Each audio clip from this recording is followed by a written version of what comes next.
안녕하십니까.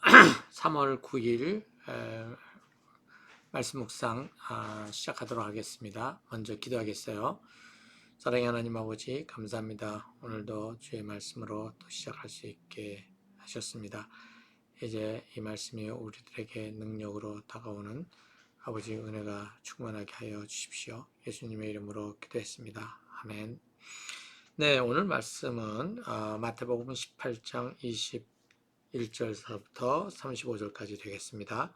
먼저 같이 읽어보도록 하겠습니다.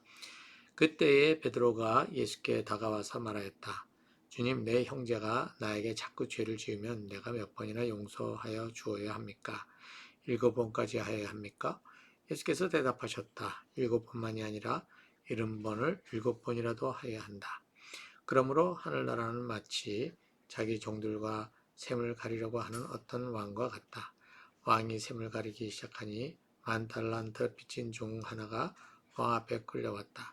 그런데 그는 빚을 갚을 돈이 없으므로 주인은 그 종에게 자신과 그 아내와 자녀들과 그 밖에 그가 가진 것을 모두 팔아서 갚으라고 명령하였다. 그랬더니 종이 그 앞에 무릎을 꿇고 참아 주십시오. 다 갚겠습니다 하고 애원하였다. 주인은 그 종을 가볍게 여겨서 그를 놓아주고 빚을 없애주었다. 그러나 그 종은 나가서 자기에게 100다나리온 빚진 동료 하나를 만나자 붙들어서 멱살을 잡고 말하기를 내게 빚진 것을 갚아라 하였다. 그 동료는 엎드려서 간청하였다.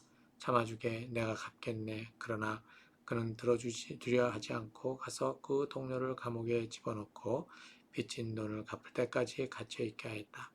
다른 종들이 이 광경을 보고 매우 딱하게 여겨서 가서 주인에게 그 일을 다 일렀다. 그러자 주인이 그 종을 불러다 놓고 말하기를 이 악한 종아, 네가 애원하기에 나는 너에게 그 빚을 다 없애주었다. 내가 너를 불쌍히 여긴 것처럼 너도 내 동료를 불쌍히 여겼어야 할 것 아니냐. 주인이 농하여 그를 형무소 관리에 넘겨주고 빚진 것을 다 갚을 때까지 가두어 주게 하였다. 너희가 각각 진심으로 자기 형제 자매를 용서해 주지 않으면 나의 하늘 아버지께서도 너희에게 그와 같이 하실 것이다. 네, 오늘 말씀은 용서에 대한 얘기인데 이 용서는 우리가 어저께 봤던 말씀과 또 연계가 되시겠어요. 여기 어저께 우리가 보았듯이 그 형제가 죄를 짓거든 가서 어떻게 하라?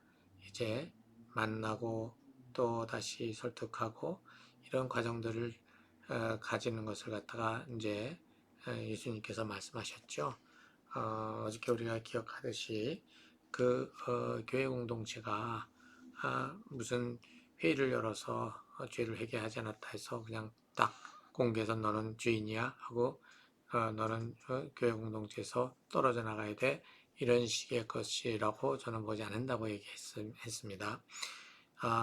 혼자서 얘기하다가 안 되면 또 두세 사람이 같이 모여서 또 그것을 얘기하고 그 다음에 이제 더 안 되면은 교회 전체가 이것을 같이 해서 이 관계를 회복하는 것에 그 죄를 지은 것을 설득하고 만들어가는 것이 중요하다 이렇게 얘기를 해서 그가 다시 이 교회 공동체 안으로 들어오도록 만들어야 된다는 얘기를 어저께 얘기를 했지 않습니까?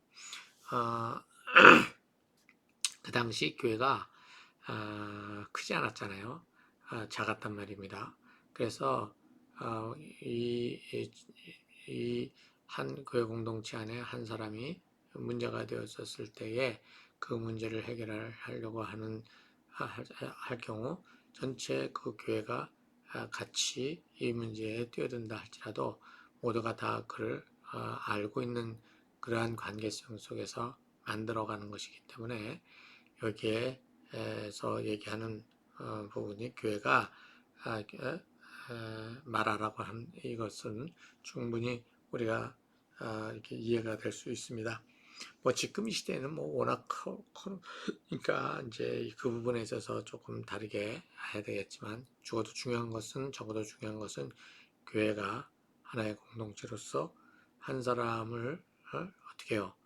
설득하여 가는 과정들, 한 사람을 위해서 함께 그 관계를 회복해가는 이것에 동참할 것을 갖다 얘기하는 것이죠.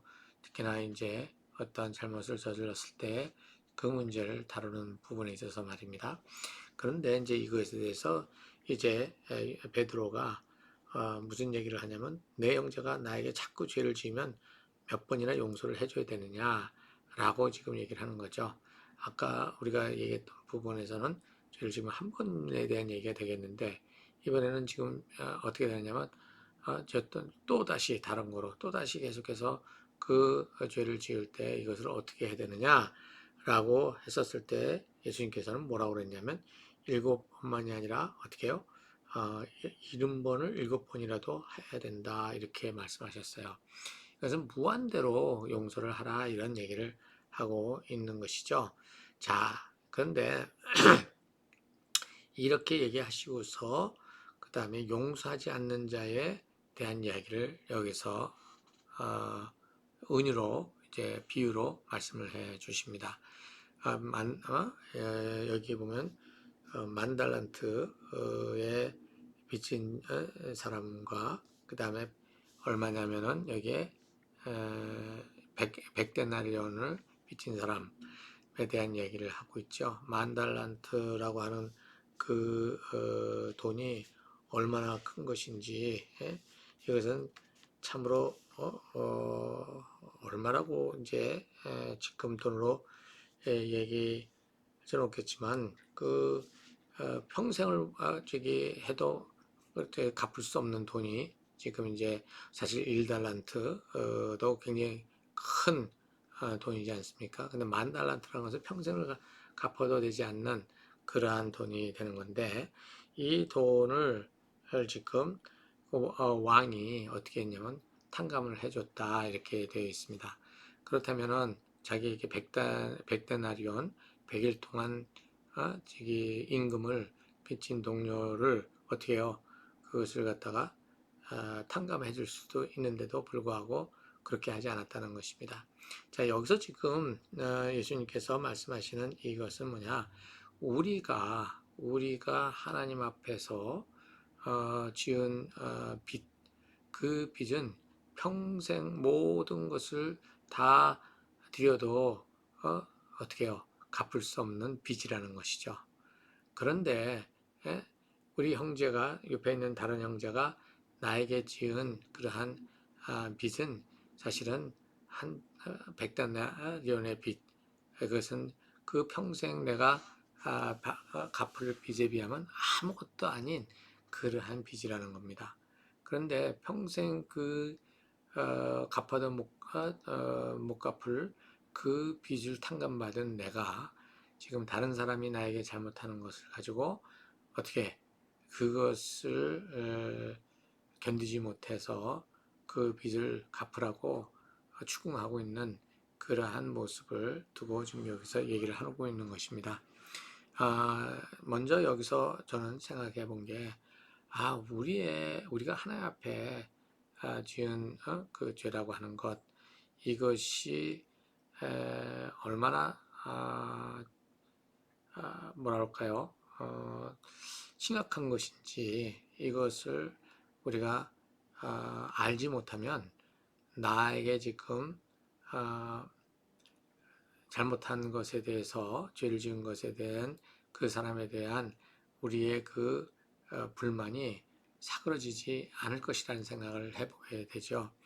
여기에 지금 이 만 달란트의 빚을 탕감받은 이 사람은 그 만 달란트의 그 용서를 그 자기가 빚진 것이 얼마나 큰 것인지, 자기가 지은 죄가 얼마나 큰 것인지를 인식을 하지 못한다는 것을 보여주고 있는 것이죠.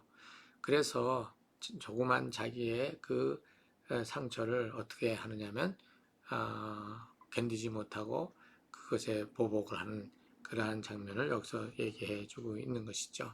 그래서 여기서 지금 우리가 생각해 봐야 될 것은 내 죄가 하나님 앞에서 얼마나 심각한 것인지, 용서받은 그 은혜가 얼마나 큰 것인지 그것을 먼저 생각해 보는, 그것을 깊이 돌이켜 보는 그것이 우선이다.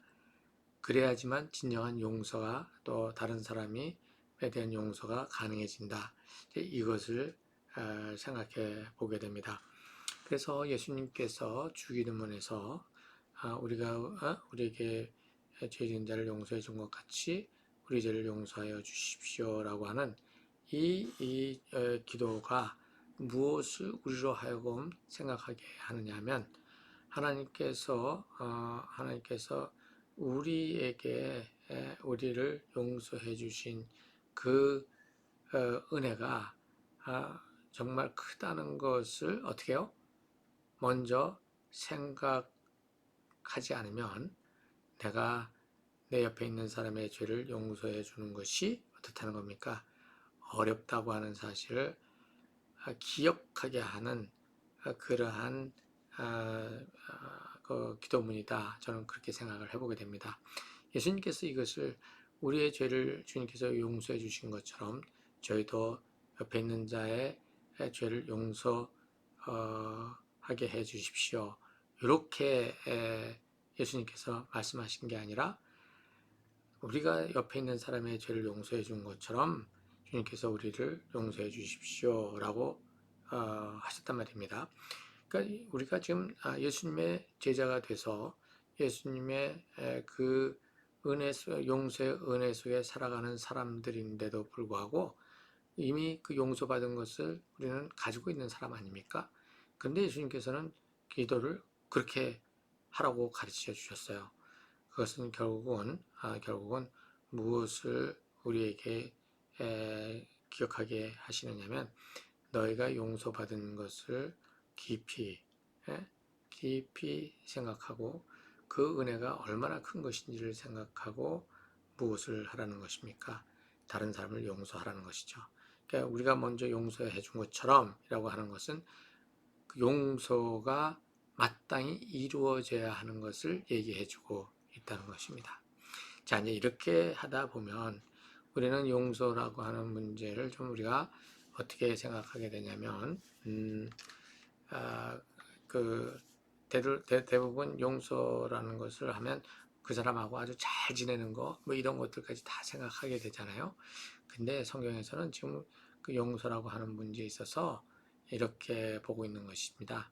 용서는 의지의 문제이지 뭐예요?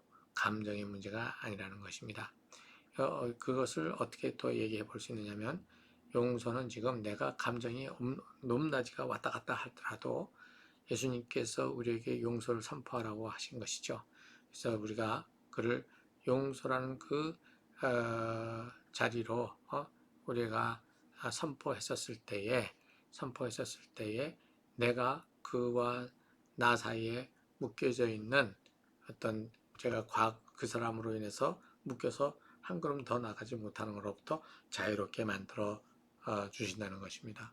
그러나 내 속에서 일어나는 감정의 이 문제는 별개의 것이라는 거죠. 왜? 감정이라는 것은 오랜 시간이 지나야지 치유가 되어지는 것이거든요. 그렇지만 이제는 내가 그 감정에 의해서 내 의지가 오락가락, 나의 어떤 행동이 어떻게 해요? 그것으로 오락가락 하지 않도록 한다는 어떠한 그런 선포를 한 것입니다. 그래서 내가 그 사람을 어떻게 해요? 계속 만나서 무슨 밥을 먹고 뭐 이렇게 할 수 있는 것은 안 되지만 내가 그 사람을 향해서 나도 모르는 사이에 다른 방향에서 이런 모양 저런 모양으로 그에게 또 다른 다른 어떤 행동을 취하는 것에 무엇을 갖느냐면 못을 박아 버리는 것을 얘기하고 있다. 저는 그렇게 생각을 합니다. 일단 그것을 하지 않음으로써 반복되는 주고받는 어떤 페이백의 그러한 악순환이 끊어지게 된다는 것이죠.